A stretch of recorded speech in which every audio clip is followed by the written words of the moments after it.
ఆంధ్రప్రదేశ్లో కూటమి ప్రభుత్వం ఏర్పడి 6 నెలలు అవుతోంది. కూటమి ఏర్పడిన తరువాత మంత్రులుగా పనిచేస్తున్న వారిపై ముఖ్యమంత్రి నారా చంద్రబాబు నాయుడు ఇంటర్నల్ సర్వే నిర్వహించారంట. మంత్రుల పనితీరుకు మార్కులు కూడా వేస్తున్నారని తెలుస్తోంది. జిల్లాల్లో ఎమ్మెల్యేలతో సఖ్యత, నియోజకవర్గాలపై పట్టు, సోషల్ మీడియా నిర్వహణ, ప్రభుత్వ కార్యక్రమాలను ప్రజలకు తీసుకువెళ్లే విషయంలో మంత్రుల పర్ఫార్మెన్స్ను పరిశీలిస్తున్నారని తెలుస్తోంది. కొందరు మంత్రుల పనితీరు పట్ల చంద్రబాబు నాయుడు సంతృప్తిగా ఉన్నా మరికొందరు మంత్రుల పనితీరుపై అసంతృప్తిగా ఉన్నట్లు తెలుస్తోంది. మంచి మార్కును పొందిన మంత్రుల్లో నారాయణ, గొట్టిపాటి రవికుమార్, బాల వీరాంజనేయ స్వామి, నిమ్మల రామానాయుడు, కొండపల్లి శ్రీనివాస్, అనగాని సత్యప్రసాద్ ఉన్నారు. డిప్యూటీ ముఖ్యమంత్రి పవన్ కళ్యాణ్, మరో మంత్రి లోకేష్ పనితీరు పట్ల కూడా చంద్రబాబు సంతృప్తిగానే ఉన్నారంట. అయితే మంత్రివర్గంలో మార్పులు చేర్పులు అన్న వార్తలు వస్తూ ఉండడంతో పనితీరు సరిగ్గా లేని 2 మంత్రులను తొలగించనున్నారు అని సమాచారం.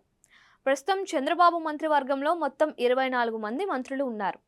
మరొకరికి మాత్రమే మంత్రివర్గంలో చోటు కల్పించే అవకాశం ఉంది. ఈ స్థానాన్ని నాగబాబుతో భర్తీ చేయనున్నారు. త్వరలోనే నాగబాబు చేత మంత్రిగా ప్రమాణం చేయిస్తారంట. అయితే నాగబాబు ప్రమాణంతో పాటు ఏపీ టీడీపీ అధ్యక్షుడు పల్లా శ్రీనివాసరావుకు కూడా మంత్రి పదవి ఇస్తారని సమాచారం.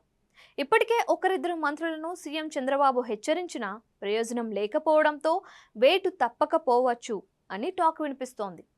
అయితే వీరు స్థానంలో కొత్త వారికి అవకాశం ఇచ్చే ఆలోచన సైతం చేస్తున్నారని చెబుతున్నారు.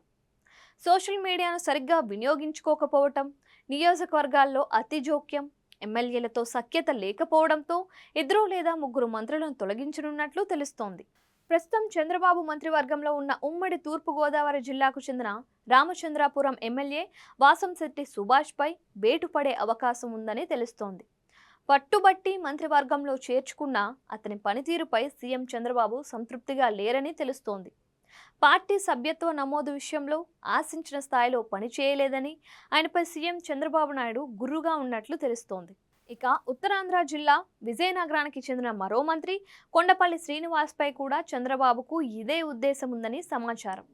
ఆయనకు కూడా ఉద్వాసన పలికే అవకాశం ఉందని చర్చించుకుంటున్నారు.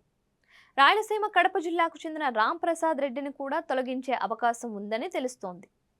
ఉత్తరాంధ్రకే చెందిన పల్లా శ్రీనివాసరావుకు చోటు కల్పించే అవకాశాన్ని పరిశీలిస్తున్నారు.